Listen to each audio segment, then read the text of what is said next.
Hi, Rachel. Hey girl, I brought a snack to show you. Okay, let me grab my coffee and I will have a look at that thing. All right, where's the snack you're talking about? All right, here it comes. See this? Oh, that's the thing Oh. from last night. Oh, did I Watch show you this, one already? Jamie. Yeah, you showed me Hey, last night. clementine. Clementine. Yeah, looks like a clementine. Very juicy. Okay, ready for this, James? Jamie, you know how there's weird like produce, like when we were little, there was green grapes and red grapes, but now there's cotton candy grapes and stuff. Mm-hmm. This is like a cross between a clementine and a raspberry. Raspberry. Wait till she opens it. It's like a blood orange. But it tastes like Blood oranges are gross too. orange Kool-Aid of wonder. Where'd you get it? Target. You ever hear us talk at the beginning and you know that that's the intro? Hello and welcome to Table for Five with no reservations. Take a seat at the table for a fresh, sweet, salty, tart, and pleasantly bitter conversation. Hello, and thank you for taking a seat at the table with us today. We are on series 15, episode 3 on our Looking Back series. And I will talk about which one I chose because I'm really excited to do this one. But seated at the table with me today is Tabitha. Hello. Jamie. Hi. Kim. Hello. Rachel. Hey, everybody. And I'm Jen. So the episode that I chose to look back on is Friendship from series 4, episode 4. Friendships was one of the most shocking things to me, I think, on this autism journey, the whole relationship. And it was actually a relationship series. So let's chat with you, Rachel. How are you feeling since that episode? You know, I continue to be so grateful for you guys. I feel like what we have is so lucky, it's so incredible to have found each other. I'll say it again.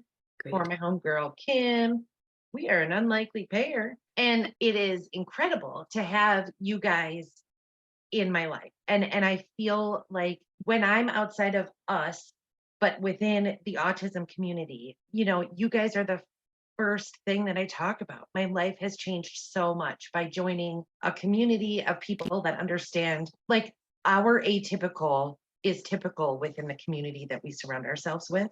And it's life-changing. And then, you know, there's the like deep and real friendship just has changed so much. I think the aspect of friendship that's changed for me most since we last recorded about this topic specifically is that I've also begun to find local moms that are autism moms as well. And, you know, I live near Kate. And so we have frequent meetups with her group. And just tonight we were at music class with Chris and her family and Kate and Cooper and several other families that we know. And it's just a gas to show up and everything's okay. I mean, my kid was hitting those drums and oof.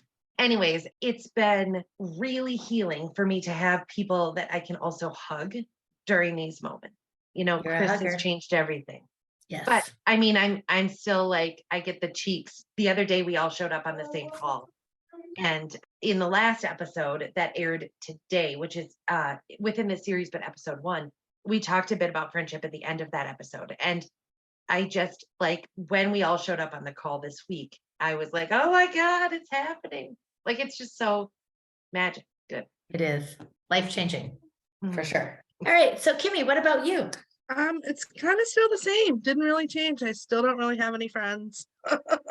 I still just have my family and you guys. So not too much has changed in that aspect. I don't really have any friends in real life that have kids with special needs or kids with disabilities or anything like that. Between work and family and my husband, like, I don't really have a whole lot of free time, you know, to spend with other people. So just kind of do my own thing. Well, it's funny because when I listened back, when I chose this episode, you talked about that. You were young when you had your first child. You've been together forever. Rachel, you talked about how your work, all that. We talked about how all that stuff changed. But I think that even if there was these perfect situations for us, this takes so much time. Kimmy, you said it. There's nothing left to give to anybody else. And like you said that in that episode. So that's kind of how I feel like sometimes it's like when I finally do have some downtime, if that happens, I just want that time to myself. I don't necessarily want to. And I mean, it's different probably for me because I have 2, you know, kids that are they're 18 and 20. So not that they're my friends, obviously they're my children, but like I can watch TV with them, or you know what I mean? Like go to Target with them, or whatever it is. So when I get that downtime, I just want to be by myself Be by yourself. Yeah. and be in the quiet, or like, you know, maybe it's that I'm like right now, in a TV show, literally a minute. But I don't know, there's just not, I have people that I talk to and stuff, obviously, but it's just not really people Yeah. that I would necessarily call. Like if they were married, I'd go to their wedding, you know what I mean? But they're not Right. people that I Right. would necessarily be like going to dinner with, or you know, my family's so big. In my house I have 8 people here. I have Yeah. plenty of people to do stuff with, so it's Yeah. just, Yeah.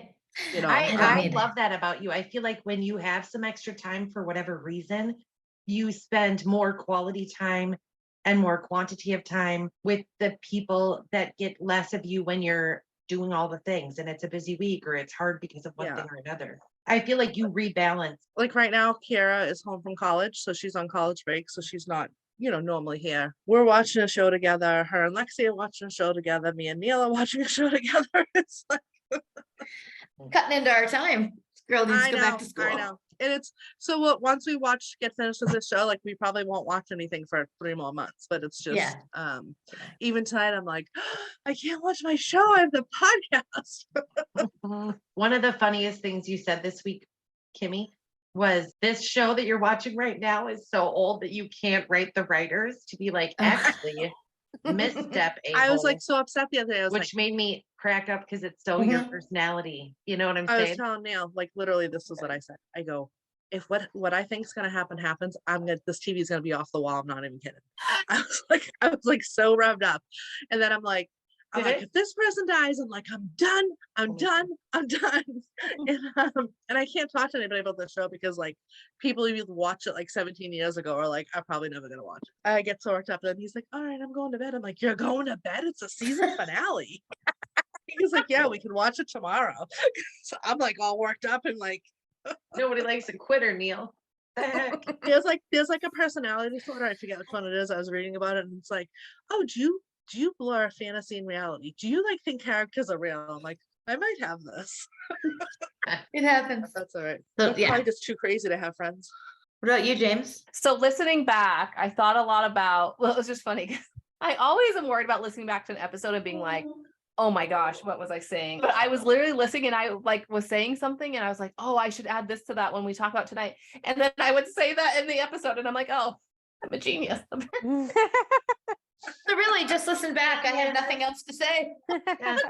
I'm good. No, it made me reflect on a lot of like, I mean, how much our lives have changed since then, which isn't like a ton necessarily, but some things that we talked about, I was like, oh, or just realizations about things. Like we talked a lot about, especially you, Jen, about almost being bitter towards other people. I don't know if that's, you like that word, me describing it that way. Yeah, bitter But- Betty. Yeah. But I thought about that a lot because we spoke a lot about having friends online, and I talked about my 2 other friends who I only speak through Marco Polo to, and how I have to do that. I think right now in my life, I mean, I could, it would just be different, but like having a close relationship, if my friends who I talk to all the time online with typical children, if we lived near each other again, because these were friends that I have lived close to, it would be a lot harder for me to see all those things, to see their kids' progress or them to want to go do things that I can't do. So how like the internet has really made relationships more possible for me, because nothing against anybody out there, but I can't take it. Like it's easier for me to be a friend with someone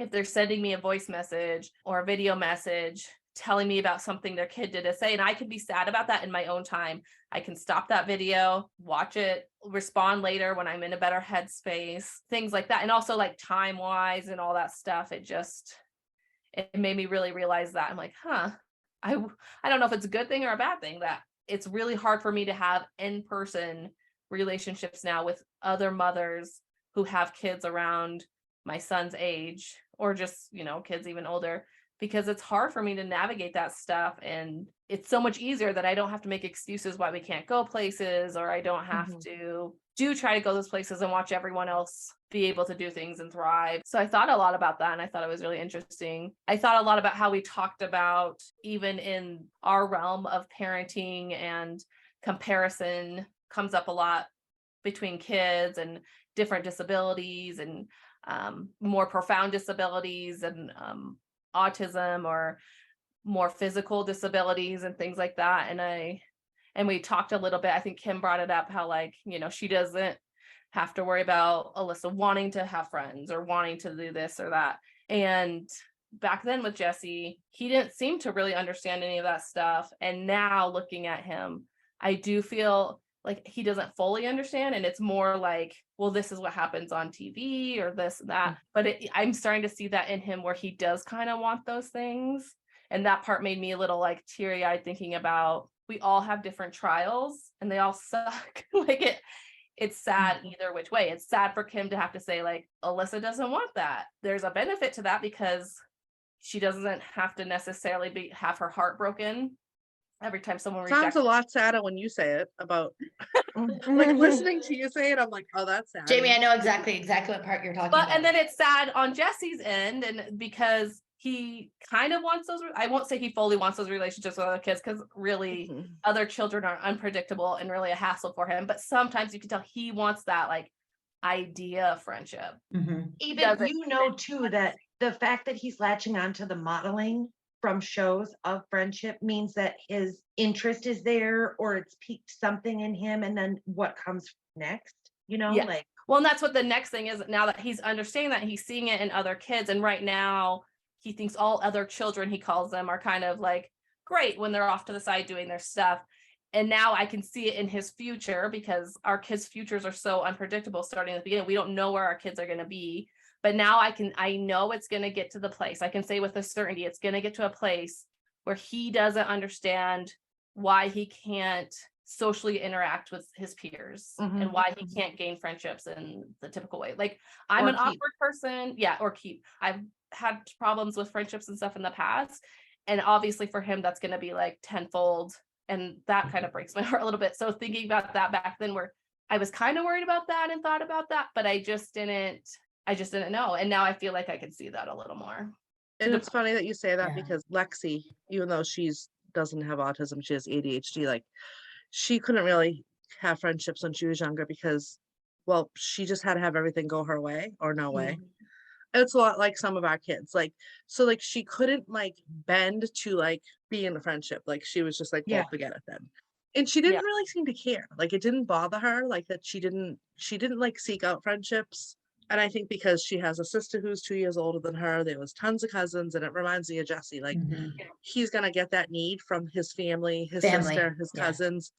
And then, but then eventually it changed. Like eventually as she got older, then she, you know, she has she kind of has a big friend group, but she's really close to like one or two girls that are like her best friends. And you know, and that changed for her over time, but like she just didn't care.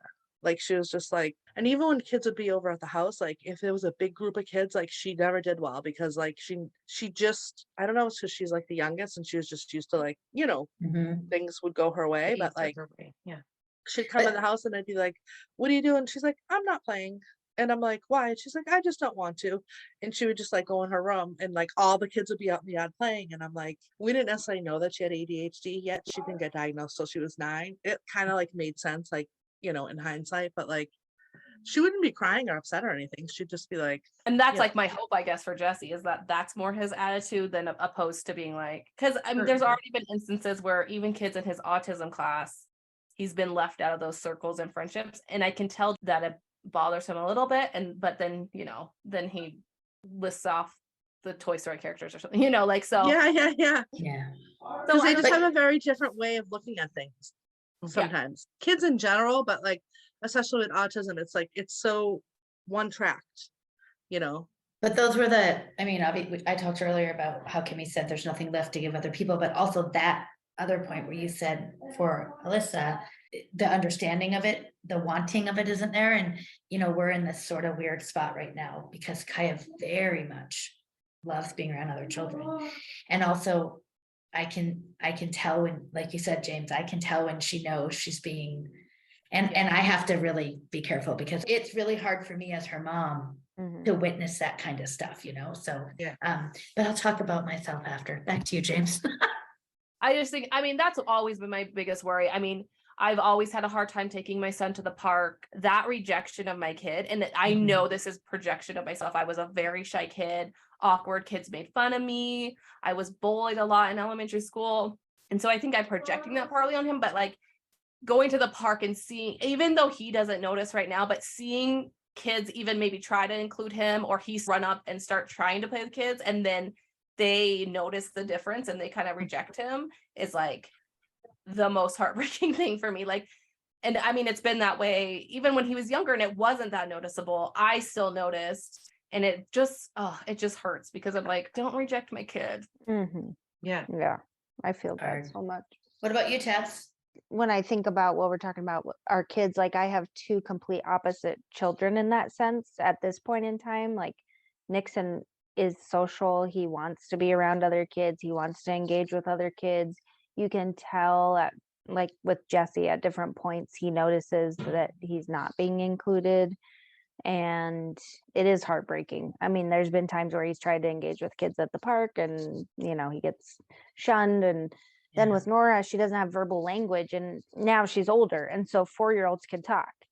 And if a kid tries to engage with her, luckily she could care less about other kids. I mean, at this point in time, she does, like, she'll engage with her, but even her brother, it's like he's engaging with her. She's not seeking out that engagement unless it's an adult.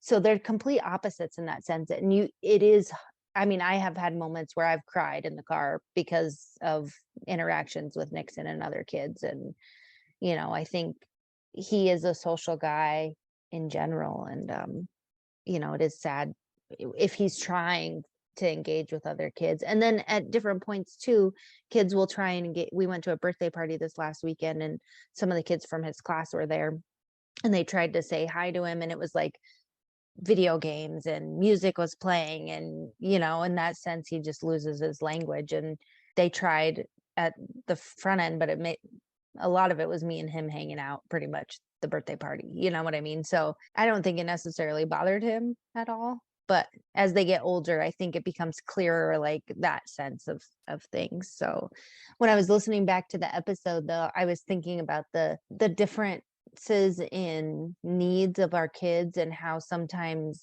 it can be painful to us to like try and talk to our friends who have neurotypical children about their kids' growth and the easiness of it. But after I listened to the episode, I was picking up Nora from her program, and it's an all mix of kids. It's not just kids with autism, kids in wheelchairs, kids with Down syndrome, cerebral palsy.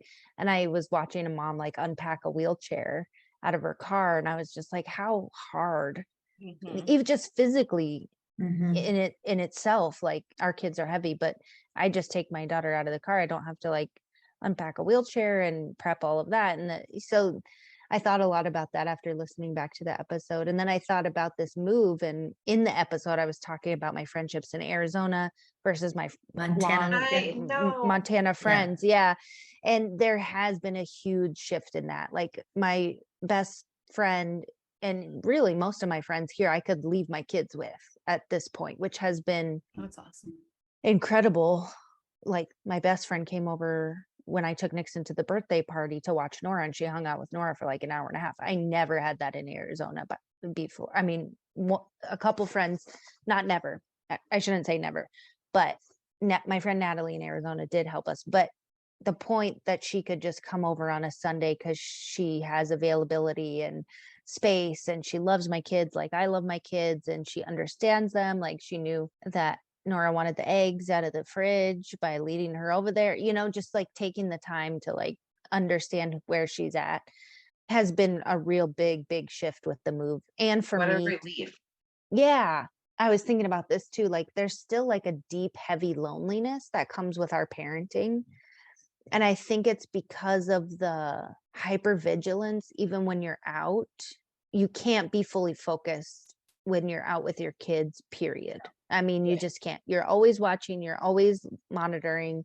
There's no sitting down and taking a seat anytime, period. And for me, times two at this point, I think there's just like a heavy loneliness that comes with friendships and space. I think, period, no matter where you are. But I do feel grateful that I'm here with people who not only understand me as a human being, but understand my kids, in a different way that I haven't had before their whole lives, I don't think, except for when we were with them. So that has been a big, big shift for me. And I'm eternally grateful for it. And then also for me, my friendships here, I've been spending a lot of time trying to be out of my house when my kids aren't home because it's so painful when they're not here. And so I think that spark has kind of turned back on a little bit of doing things for myself and trying to be around people and trying to have conversations that aren't specifically centered around only autism and more. I did not realize how much I quit talking about myself in this life. It was autism, autism, autism, autism all the time. And not because I wanted it to be or didn't want it to be. It just was like the processing of the diagnosis and all the emotions. And I think you get into this mindset right after diagnosis. And I was thinking about this the other day too, where you're just seeking. You're seeking support, you're seeking information, you're focused on therapies, you're learning all the things that you can learn, and there's no space to think about anything else or yourself at that time. It's all consuming. It's all consuming. It really is. And I think this 6 months is the first time that I've kind of semi popped out of that space and done some healing as far as we passed Nixon's first anniversary, November 11th, of his at-risk autism diagnosis. And it came and went. I didn't even think about the day twice. In the past, I have sat in that hardcore day. And then in December, I was like, holy crap, the day passed. And I think Nora's for sure, I was aware of the time frame because it had been 2 years and we're still dealing with communication, and It's so close to her birthday. And it's close to her birthday and Christmas, all the feelings that came around Christmas. It was just like a heavy, heavy time. But I was surprised when I thought back, there's just so many other things going on and so many other things I'm trying to process right now that it almost is giving me space to actually think about other things, which I didn't realize until we were listening back to this episode. I was like, wow, I really have changed so much as a person over the last 6 months. It's incredible. And my friends in Arizona are amazing. They wanted to know my kids. I did not have the space to explain anything to anyone during that time frame. And that was on me. That wasn't on them. I think they wanted to be part of my kids' lives and wanted to share in that experience. I just literally could not. It's what Kimmy said. There's nothing left to give anyone Yeah. else. There And wasn't. like what you're saying, part of it is too, is I think we spend so much time trying to explain autism, trying to explain our kid, trying to explain why something's hard, why we can't do something, or why something's great, where it's just so much extra time goes into explaining that, because you can see in people's faces that they don't get it. You can, they're like, oh, that's Cricket. so great. But Mhm. you can see the facial expression of them not understanding it. Even still, all these Yeah. years later, it's people just don't. And I feel like in the beginning you spend so much energy trying to make people, I'm just they're just gonna understand it or they're not at this point. But it's, it's really hard. It's really just thinking about it, talking about it, explaining it, Yeah. defending it. I've said many times, if I didn't have a child on the spectrum, I also would have never understood. No I would way. have had no idea Yeah. the depths of this, the sleeping, the school, the friendships, the family, all of those dynamics. If I didn't have Kaya, I would have never truly understood them. I would hope I'd be a supportive friend, even if I didn't know. I hope, Well, but I think wouldn't have understood it really, Yeah. truly, deeply. the one Nice. other thing that I wanted to say that I thought about when listening back is the comparison to other kids. And I feel like that comes up more often now for me than it did in the past. And it might be because my kids are getting older, might be because Nixon's in a mainstream classroom. It might be because Nora's the gravity of her communication and her frustration around it is growing by the day. And I think that kind of is hitting me when I listen back to it. I'm like, I try and recognize those feelings, but you cannot stop them. I mean, you literally cannot stop them. And sometimes it is painful to be around other people's kiddos who are similar ages to yours that communicate or that have skills that your kids don't have. Or I was thinking about this yesterday. I'm like, there's times, moments where I'm like, why is this so hard? And still to this day, I feel that way sometimes. I'm like, why is this so hard? Even though I know that there's an answer to why it's so hard. And I try and like maneuver my way around making things as easy for my kids as possible, any moment that I can. But it still like hits me sometimes where I'm just like, God damn, this is so hard. It's so hard. Yeah. So the comparison for me has always been really hard. I talked about it in the other episode, and Kaya's 12 and turning 13. And we just went out for lunch with a friend who we have lunch with a couple times a year, and her daughter's 10. And she's in cheer and she goes away to competitions. And that night she was having a sleepover with her friends. She's texting on her phone. I mean, Kaya has an iPhone, but I have to tell her someone text her. I have to read it out to her and almost in a question so she knows how to appropriately answer. Like her dad texts her all the time. And anyway, so I have to almost read it out to her in a question. So I was just sitting at lunch. First of all, I just wanted to get up and run out. Like I did not even want to be at the table.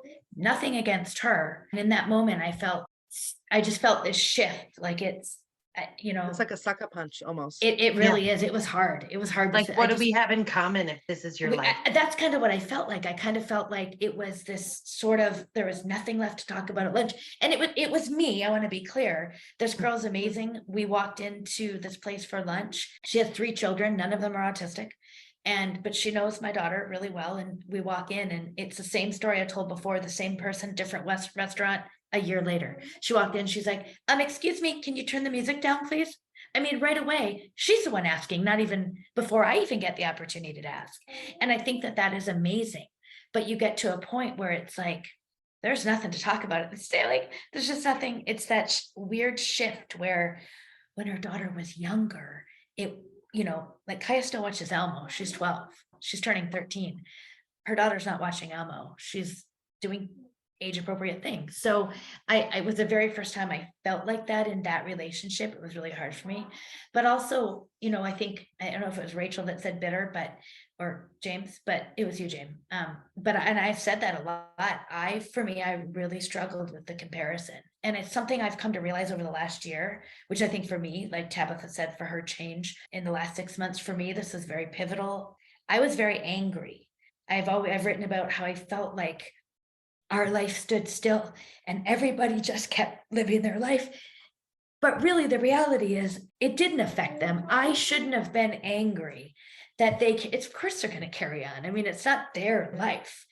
And so I'm thankful for the people that stuck around, but it just hurts. And I'm not angry anymore. There's some people that, the relationships, there's the text here and there, and I'm okay with it because I don't have that desire. Like I have nothing left to give, so I feel like I wasn't being a good friend as well. I didn't feel that way a year ago, but I realize that now, like they didn't do anything wrong. Their child wasn't diagnosed with autism. My child, my life, our lives changed, and so coming to that realization and understanding and not holding on to that bitterness was a big change for me. I do have one person who I was friends with for years that I lost through this autism friendship thing that I've sort of contemplated reaching out to. I don't know if I'll get to that point where I will, but just that whole kind of realizing that it's not that I thought they did something wrong, but I was bitter. I was bitter that I was bitter their kids went to dance on Saturdays and having sleepovers, and they could, Tabitha, you were talking about, sleep as well. I remember being at the park and just looking over on the benches to the moms with their Starbucks. And I was literally chasing this kid. Yeah. Like I was in a, To the listeners, every mom is shaking their heads around to the 3 and 4-year-old moms. Yes, everybody. Yeah. And looking over on the benches and seeing people just, I mean, they're not even watching there. Like no one's even them. They just look up, make sure the kid's there. I want to walk over and smack that Starbucks right in their hand every time. Oh, did your cup say Rachel? Oh, sorry. I'll just grab it and drink it myself. I'm gonna grab that and drink it myself. You owe me Did you this. bring Yeah. that for me? Oh, you're Yeah, chilling. thanks. Hey, I'm the one who needs the caffeine You over need a here. straw. You just put a straw in it for me. We're Yeah. friends now. I'm licking your cup. Yeah, yeah. Well, Jen, I think part of that too is, I want to say it's growth and maturity, but I don't think that's really. well, I and think I it think is. I think it's you're part of doing the great. like the steps of grief, right? We've talked Yeah. about grief before, but Mhm. anger is a big part of that. And I think we all hear it, like we all place that anger somewhere. And friends can react badly too. It's not just our faults, I think, but sometimes that does come out to those friends, and like more power to those people that stick around and stick through that. But it's not that you're truly angry at them. You're just angry. You're not truly angry at them. I said At angry. them, yeah. But Yeah. but a lot of, we hear all the time people are angry at autism. Can't really be angry at autism, but a lot of people don't know what else to say. And so we're angry. We're just trying to place that anger, but there's nowhere we can't place it on our child. That's sure as hell, because we love our children. Yeah. It gets placed somewhere, and it's hard, and it's a reckoning for us when we come to that, but you don't always have the space and time to get to that. And you don't really have the space and time to navigate those relationships when you are going through something like that. And I think sometimes your friendships, people have an idea, especially if you have a long-term relationships with people, friendships, they have an idea of who you are as a human, or what you're ingrained to do, or what your relationship dynamics were. And sometimes all of that shit fades away, and you can't be the person that remembers the birthdays and that shows up to every party and that Sends a makes the present, call thinks about first or stuff. sends the text message back or whatever the case may be. And they might be hurt that you've changed so much, even though that was out of Yes. your control, like, Yes. I mean, those relationships shift in every capacity. I think family, friends, significant others, the whole thing, when you get that autism diagnosis, and friendships suffer. So, and again, you can't explain that to like, I'm Yeah. angry because of X, Y, and Z, because you don't know that yet. You don't know why you're Yeah. pissed off. You're just mad. You're just pissed I off. think there's so many layers to it too. Mhm. Do you know what I mean? There's so many layers to it. So it's Mhm. like you stop peeling back the layers, and that's when you're hurt, you're angry, like you just feel misunderstood. Like I know a big thing with us was like when she was little, it was fine because all the kids are running around the park, all the kids are running around the beach and in the water, and all the kids when they're little, when they're 2, 3, 4, 5, 6, they're all over the place, right? Then as the kids start getting older, like I always feel like and I know I say that like my daughter doesn't, I don't mean that she doesn't want friendships, because I don't know what she wants. Mhm. She can't tell me what she wants. I just know it would take somebody who really could understand her and relate to her to foster a friendship. And we just don't have anybody in our life like that. Like if we were around maybe like one of you guys and we got together all the time, it really just takes someone who really has to like go out of their way to be able to relate to her. And it's hard when there's no language. It's just, it's very Mhm. difficult. Mhm. It's always the thing of her being left behind. Like I always feel that. Like as the kids got older, like the kids in the family, and I don't blame them. Like it's not, it's just what it is. They stopped seeking her out when they weren't little anymore. Sometimes we had people that don't acknowledge her, don't say hi to her, don't say bye to her. I Mhm. have this one nephew who like, because it means so much to me, and he's kind of a kid. He's a kid who has a lot of issues, and he always goes up to her and gives her a hug, goodbye. He always says hi to her. Like Mm. this one kid does it, makes me realize that like nobody else does it. You know what I mean? And even her own siblings, Yeah. now they're getting older. She's always had them, so they've kind of been like her friends, but now they're not around, they're driving, they're out, they're doing things, and it's just like she's constantly left behind. So it's not that it's that she doesn't want it, she doesn't have a way to foster that, like she doesn't understand, as far as I know, she doesn't understand those thoughts. Like she gets everybody at her program, they tell me they all love her, they all are Mm. drawn to her because she's happy, she laughs, you know what I mean, she's just that way. But it's like she can't come home if I say, who's your friend, she says mama. I don't I think it's just like a name she can say, And a girl. so it is really hard. In the beginning of our journey was a lot different because people didn't know about autism. Do you know what I'm saying? So it's like I couldn't really expect them to understand something I didn't even understand. But it's just hard. It's like what Jamie said earlier, like even though she doesn't necessarily know, it doesn't mean it doesn't hurt me to see her Mhm. left out or left behind or not thought of. And for the most part, like doesn't bother me on the regular. It's just like, like we were gonna have a family Christmas party. I ended up not being able to go because we had the flu. And there was all these gift exchanges going on, like one for the little kids, one for like 13 and up, one for like the kids in the middle. And it's like, well, where does Alyssa fit in? And nobody's thinking of her. Not doing it on purpose. I'm not mad. It's nothing like that. Like I get it. It's not like you said, Jen, it's not their priority. And in my head, I'm like, I have to bring a gift for her because there's not going to be a gift exchange. Is she going to do the one with the babies? Like, that's not going to make sense to her.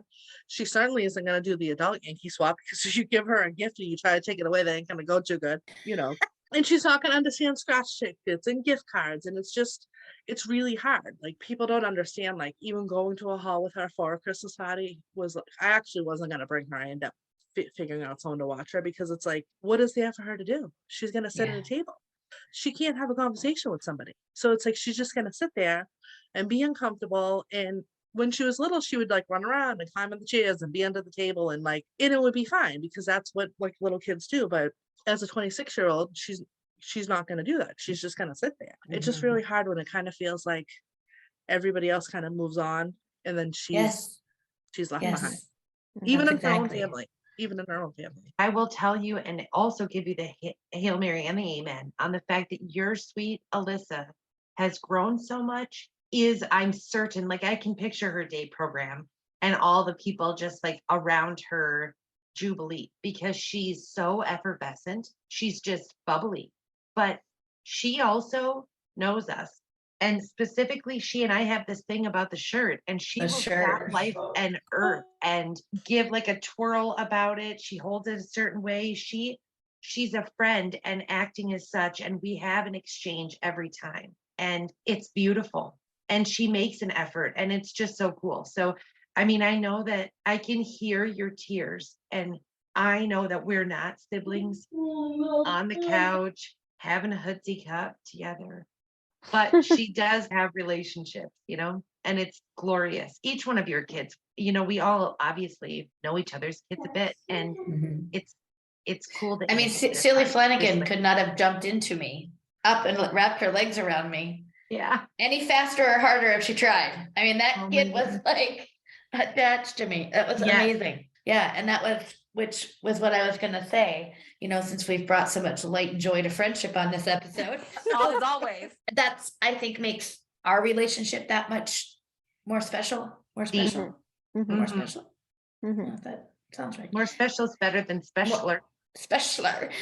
Because finding you ladies, I don't have to explain things. You don't have to explain things.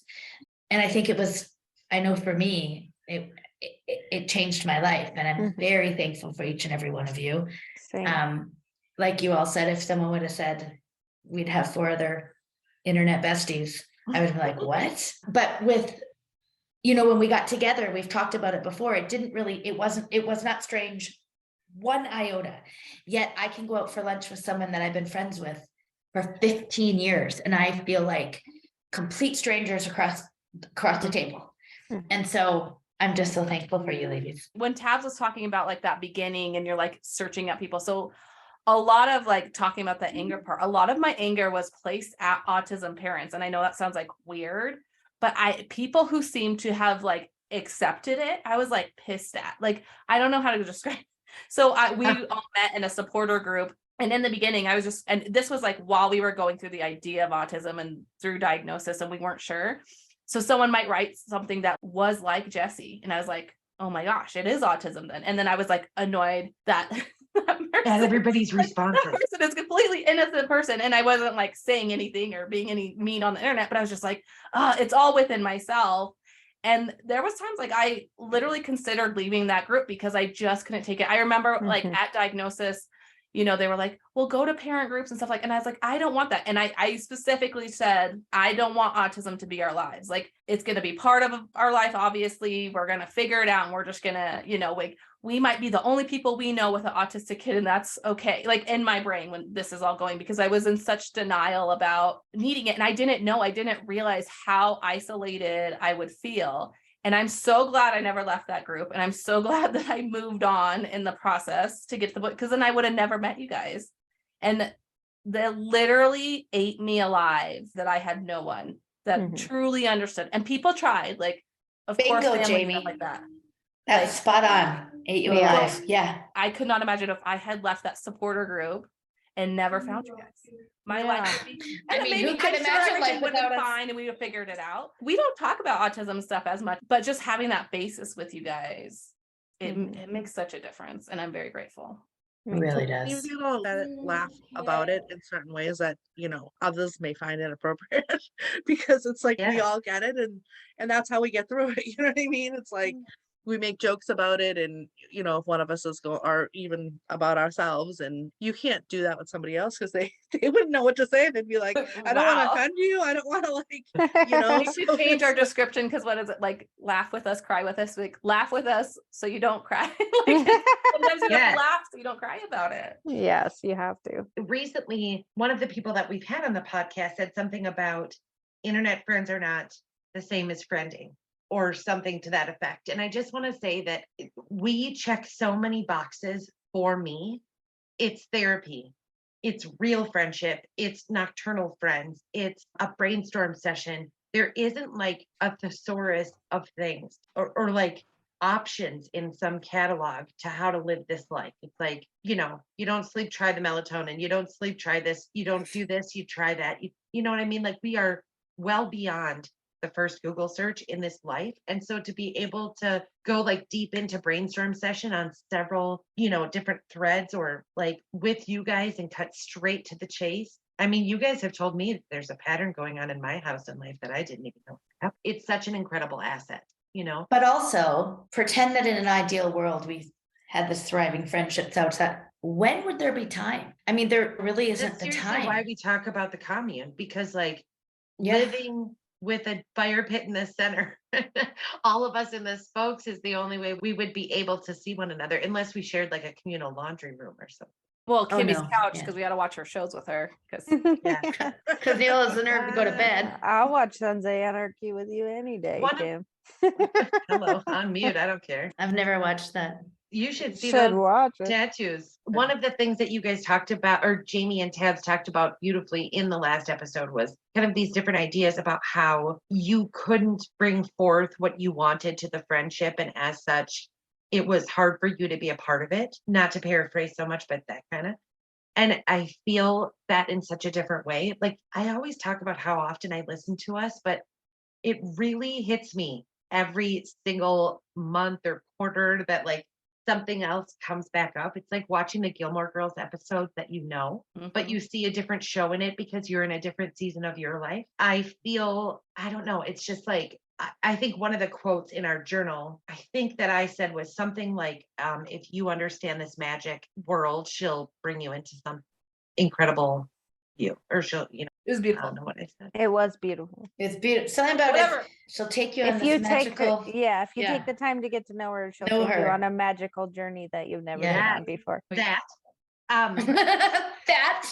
that, but it's like I'm not consumed in the same way in the quest. Like I'm still on this journey of how to help my kid, how to get there fastest. I'm so grateful to be able to have these brainstorm sessions with her aunties or, you know, these other threads of people. And, but it's just so incredible to be able to be moving through these different stages of friending and what I'm capable of bringing and how I know that like it wasn't me or my sister that pulled back or is to blame for this stuff, that it's just part of what happened. And Yeah. that, I don't know, there's just so much depth to that episode. Really seriously go back and listen to it. Yeah, go listen to it. Yeah. And I think it's interesting I love this looking back kind of, because thinking about that time when we recorded that and all the different changes that have happened since then and the growth of our friendship since then as well too, and the changes in the time even with each other. I think that the time, Jamie was saying this in one of our recent episodes, was that the time is less now because of just life circumstances, but it's still like that basis, like she was saying earlier, is there. So And I think too, like it's not even just people understanding the hard times, it's people that really understand the good times too. Mhm, Because when mhm. something happens great with my kid, the first thing I want to do is like tell you guys. Do you know what I Yeah. mean? It's like, Mhm. where did I find out what she did or what she said? Or, like when she did the song thing, I'm like, and Upload Neil will be to like, what are you Angie's. doing? I'm like, I gotta tell the ladies. Yeah. Because Yeah. it's like that understanding of that as well How is, big? you How know, big? How big it is? How Yeah. big it yeah, really, really is. Yeah. Mhm. Real fast, this is one of my like favorite quotes by Tyler Perry, but he talks about friendship and he talks about how some people are leaves. And he says, some people come into your life and they are the leaves on the tree.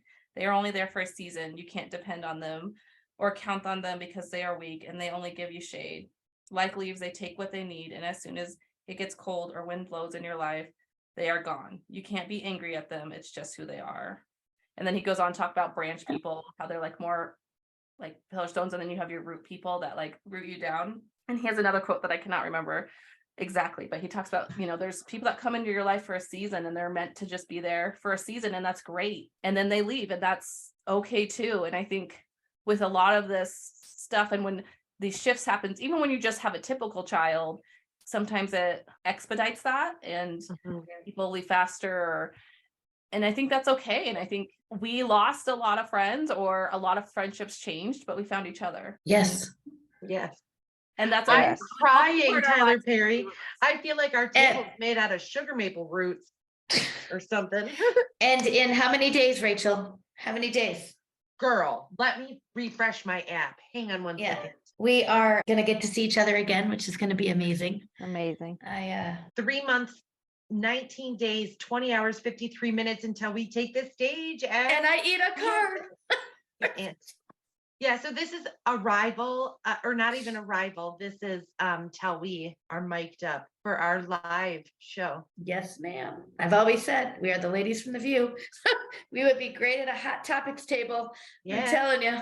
I always joke. I call it a season, not a series. So if you'd Um, like us to appear at your event, please Yeah. reach out to us, table45podcast With at 5 second airline gmail.com. ticket. Yeah, we are excited. Well, I love you all so much. I am so thankful for your friendships. And Mhm. Yes. love you. it sounds Love you. cheesy, but it's really made this life a whole lot better and easier. I And easier agree. because, you have those friends to, Way more laughs. a lot more laughs. Love you guys. Bye. All right. Have a great night, everyone. Thanks for joining Thank you, us. everyone. Bye. Thank you for sitting at the table for this episode of the Table for Five No Reservations podcast.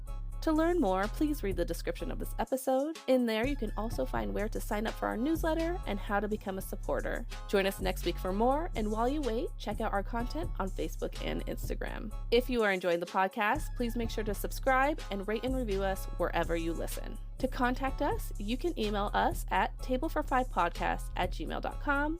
We can't wait to sit with you again. Bye!